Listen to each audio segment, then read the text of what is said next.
Capítulo 5. Entre ventilación y perfusión. Cómo las relaciones entre el aire y la sangre determinan el intercambio de gases.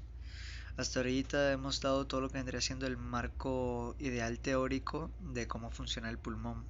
Y pensaríamos que si estos procesos se dan de manera ideal, pues tendremos un correcto funcionamiento del pulmón.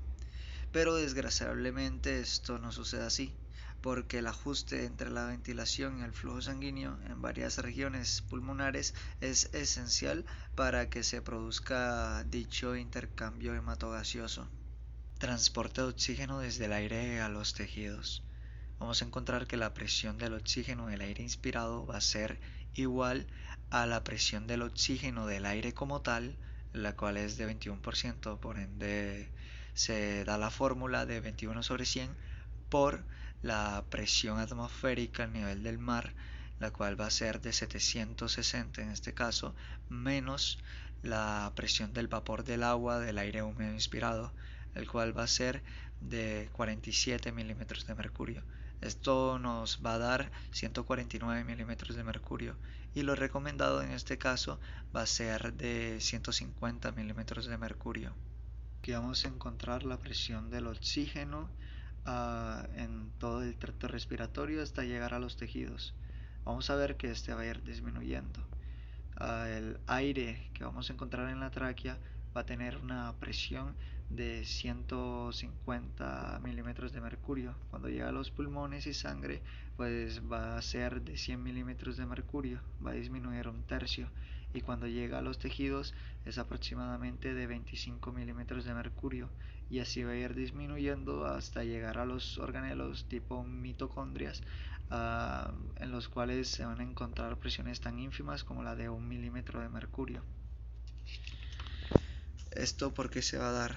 Esto se va a dar porque dicha presión del oxígeno va a determinar o va a dar el equilibrio entre los procesos. El primer proceso va a ser la retirada del oxígeno por la sangre capilar pulmonar y el otro proceso va a ser la continua reposición por la ventilación alveolar. Vamos a encontrar que la ventilación de retirada de dicho oxígeno en los pulmones pues está ligada con el consumo tisular de oxígeno, o sea, el consumo que tiene nuestro cuerpo en general.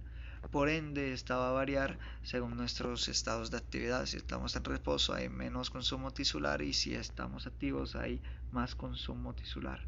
Por ende, cambia dicha velocidad de retirada del oxígeno. Lo mismo se va a aplicar con la presión del dióxido de carbono alveolar. Por ende, vamos a encontrar que las alteraciones en dicho intercambio hematogaseoso pues va a causar un aumento de dicha presión del CO2. Por contraparte, vamos a ver cuatro causas de hipoxia. Vamos a encontrar la hipoventilación, la limitación de la difusión, los cortocircuitos y el desequilibrio ventilación-perfusión. Todos estos los daremos más adelante. Hipoventilación. Es un poco de lo que estábamos hablando antes, que el proceso de ventilación se va a ver mediado por la velocidad de retirada del oxígeno y por la velocidad de reposición del oxígeno. Entonces, cuando hay una mayor velocidad de retirada y una menor velocidad de reposición de dicho proceso de ventilación, pues es anormalmente bajo, pues la presión del oxígeno alveolar va a descender. Por motivos similares, la presión del dióxido de carbono va a aumentar. Y a esto se le va a conocer como hipoventilación. Vamos a encontrar que algunas causas de la hipoventilación serían fármacos como la morfina o los barbitúricos, los cuales deprimen el impulso central hacia los músculos respiratorios, lesiones en la pared torácica o parálisis de los músculos respiratorios, o alguna resistencia elevada a la respiración debido a que el aire es muy denso o hay una alta profundidad o una alta altitud. Ok, vamos a encontrar que la relación entre la presión del oxígeno alveolar y la presión arterial van a estar muy relacionadas. Esto lo vimos anteriormente con la fórmula o la ecuación de ventilación alveolar, en la cual encontramos que la presión o la producción de CO2 va a ser igual a la ventilación de dicho CO2 sobre la ventilación alveolar por K, que es la constante, ya sea que se está dando a la mitad, se está dando por el doble por ciertos factores, entre otras cosas. Dicha hipoventilación se puede resumir en una fórmula hallando el descenso de la presión del oxígeno o el aumento de la presión del dióxido de carbono. Esto se puede hallar con esta ecuación, la cual dice que la presión alveolar del oxígeno es igual a la presión del oxígeno inspirado menos la presión alveolar del dióxido de carbono sobre el intercambio respiratorio, el consciente de intercambio respiratorio, más a un pequeño factor de corrección, el cual es de 2 milímetros de mercurio. Este se puede obviar. Hay que recalcar que el consciente de intercambio respiratorio va a ser igual a la relación de producción del CO2 sobre el consumo del oxígeno. Cuando una persona con hipoventilación respira una mezcla enriquecida de oxígeno o mejora su ventilación alveolar, pueden que pasen varios minutos antes de que su presión de dióxido de carbono y su presión de oxígeno lleguen a valores estables. Esto se debe a la diferencia entre las reservas de oxígeno y de dióxido de carbono en el organismo.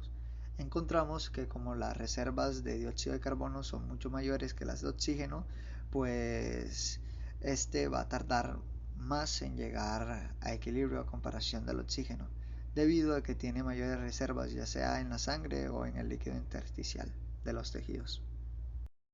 Aquí vamos a encontrar que a nivel teórico las presiones del oxígeno en la sangre arterial serían las mismas que las del aire alveolar. Pero esto no es cierto, ya que en la vida real la sangre no le da tiempo de captar todo el oxígeno que está a nivel alveolar, ya que pasa con cierta velocidad. ¿Esto qué nos quiere decir? Esto nos va a decir que si la capa de la membrana alveocapilar se vuelve más gruesa, pues va a haber menos difusión. O si se inhala una mezcla de escaso oxígeno, o si simplemente hay esfuerzo físico, debido a que la sangre pasa más rápido y pues le da menos tiempo para dicha difusión. Esto lo vemos en esta figura, en la cual encontramos que las presiones de gas en los pulmones o en el tracto respiratorio pues van a ser menores hasta cuando llegan a los tejidos. Cortocircuito. Este se refiere a la sangre que entra al sistema arterial sin pasar por áreas ventiladas del pulmón. Este se puede provocar en pacientes con conexiones anómalas entre pequeñas arterias pulmonares y alguna vena. A esta se le va a llamar fístula arteriovenosa pulmonar. También se puede presentar en pacientes con cardiopatías, en las cuales se puede ver una adición directa de sangre venosa a la sangre arterial a través de un defecto entre los lados derecho e izquierdo del corazón. Dicho cortocircuito se va a despejar con esta ecuación, la cual dice que la cantidad total de oxígeno que abandona el sistema es el flujo total de la sangre multiplicado por la concentración de oxígeno en la sangre arterial. Esto debe ser igual a la suma de las cantidades de oxígeno en la sangre del cortocircuito y la sangre al final de los capilares. Este sería su reorganizamiento. Ok, aquí vamos a encontrar lo que mencionamos anteriormente.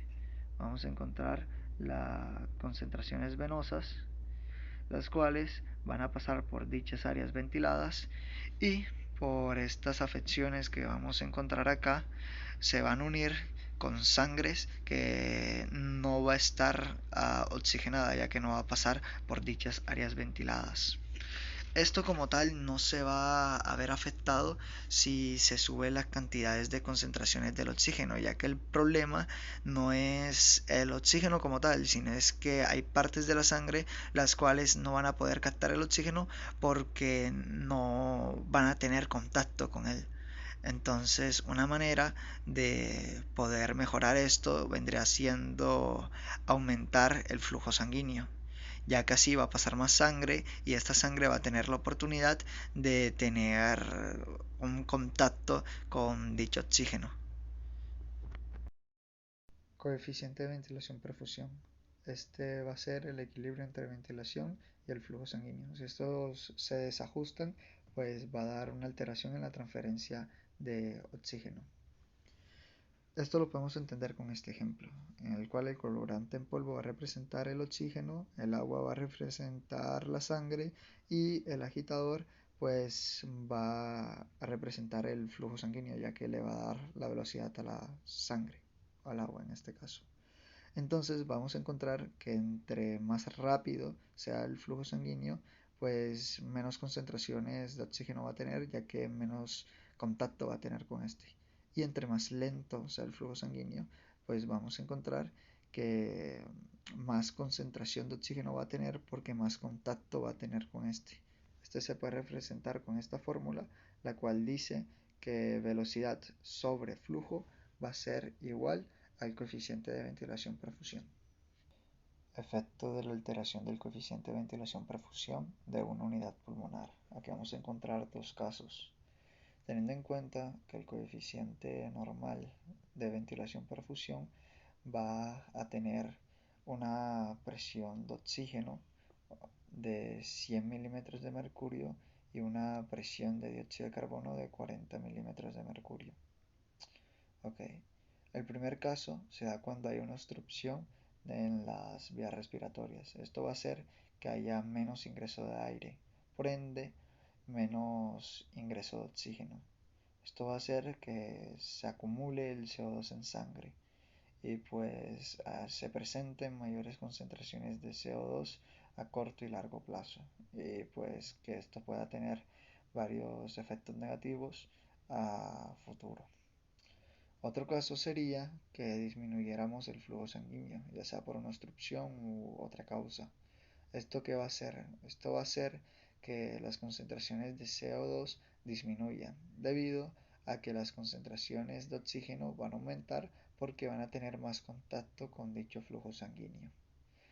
Recordemos que estas fórmulas de la ventilación-perfusión van a ser mediadas por la siguiente ecuación, la cual es ventilación sobre flujo es igual al coeficiente de ventilación-perfusión. Intercambio regional de gases en el pulmón. Aquí vamos a encontrar que tanto el flujo sanguíneo como la ventilación va a ser mucho mayor en la base que en el vértice. Esto va a dar como resultado que el coeficiente de ventilación-perfusión sea menor en la base que en el vértice, debido al flujo sanguíneo acelerado, a la sangre no le va a dar tanto tiempo de relacionarse con las presiones del oxígeno que se encuentran en la zona respiratoria. Esto no quiere decir que haya una menor oxigenación en la base, de hecho todo lo contrario, hay una mayor captación de oxígeno en la base que en el vértice. Simplemente es que como en la base la sangre pasa muy rápido, pues las concentraciones de la sangre que va a pasar en la base van a ser mucho menores que las concentraciones que nosotros vamos a encontrar en el vértice, en la cual, por contraparte, vamos a encontrar que sus concentraciones de oxígeno van a ser mayores, pero que en general el intercambio gaseoso va a ser mucho menor, debido a que el flujo sanguíneo no está tan acelerado y las relaciones que se van a tener con dicho oxígeno van a ser limitadas por la sangre que pasa, simplemente. Las diferencias que se van a encontrar tanto en el vértice como en la base del pulmón, encontrándose que el volumen sanguíneo va a ser mayor en la base, la ventilación alveolar mayor en la base, el flujo mayor en la base, el coeficiente de ventilación-perfusión va a ser mayor en el vértice, la presión del oxígeno por ende va a ser mayor en el vértice y por contraparte la presión del CO2 y la presión del nitrógeno van a ser mayores en la base. Lo mismo va a pasar con el oxígeno, el CO2 y el nitrógeno que encontremos libre. El pH va a ser mayor en el vértice porque, va a haber menos flujo sanguíneo y el oxígeno de entrada va a ser mayor en la base, igual que el dióxido de carbono de salida. Distribución del coeficiente de ventilación-perfusión de una persona joven, sana. Hay que observar la estrecha dispersión y la ausencia del cortocircuito, teniéndose así que el coeficiente de ventilación-perfusión es extremadamente estrecho y la ventilación y el flujo sanguíneo pues se dan de manera óptima, es de manera amplia. Pero cuando se presenta un paciente con bronquitis crónica y enfisema, vamos a ver que tanto el flujo sanguíneo como la ventilación van a disminuir. Esto va a hacer que el coeficiente de ventilación-perfusión aumente. Aquí tampoco se presenta cortocircuito, pero listo.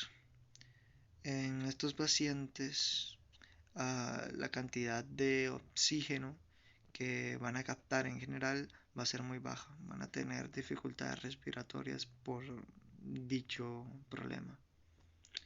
Pero la cantidad o la presión de oxígeno que se van a encontrar a nivel arterial, a nivel venoso, pues van a ser relativamente altos. Ahora bien, desequilibrio de ventilación-perfusión como causa de la retención de CO2. Vamos a imaginar que a un paciente de la nada se le va a alterar el equilibrio de ventilación y el flujo sanguíneo. ¿Esto qué va a producir? Esto va a producir de manera teórica dos cosas. Una hipoxemia, que es bajas concentraciones de oxígeno en sangre, y una hipercapnia, la cual va a ser una retención de dióxido de carbono en sangre. ¿Ok? Esto de manera teórica. Ahora bien, de manera práctica, de manera en la vida real, pues vamos a encontrar que en los pacientes nada más se va a encontrar una ligera hipoxemia y no se va a encontrar tanta hipercapnia o simplemente no se encuentra porque hay mecanismos en los cuales el cuerpo detecta que hay bastante dióxido de carbono o no está respirando y pues aumenta el flujo sanguíneo, aumenta la frecuencia respiratoria y esto hace que dichas concentraciones de CO2 y dichas concentraciones de oxígeno se regulen. Medición del desequilibrio ventilación-perfusión.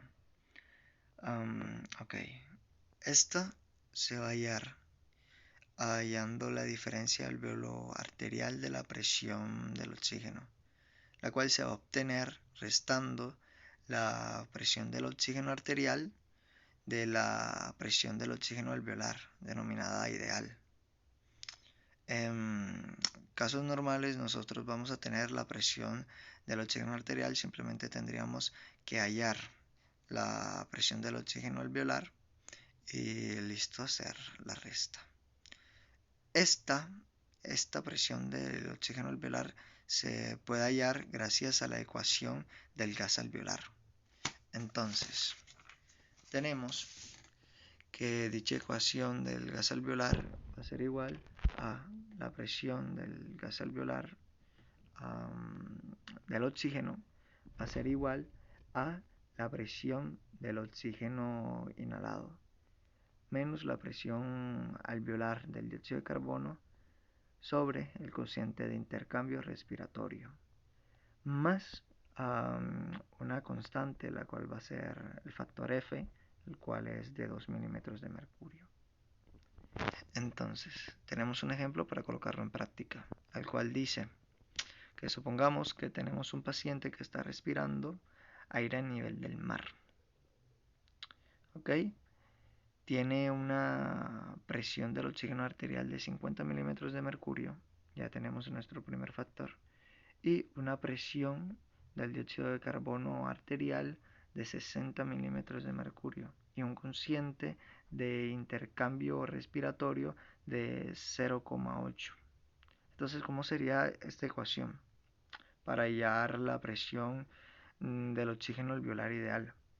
Pues sería presión alveolar del oxígeno va a ser igual a la presión hidrostática que ocurre en el aire a nivel del mar, la cual es de 149 menos la presión alveolar del dióxido de carbono a nivel arterial, la cual es de 60 sobre el cociente de intercambio respiratorio, el cual es 0,8 más el factor F, que es la constante. En este caso vamos a hacerlos en el factor F. Entonces, ¿qué nos va a quedar? Nos va a quedar 74 milímetros de mercurio. No se fijen tanto en lo que dice acá. 74 milímetros de mercurio. Entonces, como habíamos dicho anteriormente, la fórmula para medir el desequilibrio ventilación-perfusión va a ser igual a la resta de la presión del oxígeno arterial con la presión del oxígeno alveolar. Entonces, ¿qué tenemos? Tenemos los 74 milímetros de mercurio de la presión del oxígeno alveolar menos los 50 milímetros de mercurio de la presión arterial, del oxígeno arterial. Esto nos va a dar una diferencia de 24 milímetros de mercurio, la cual está normalmente elevada. Esto indica que existe un desequilibrio de ventilación-perfusión.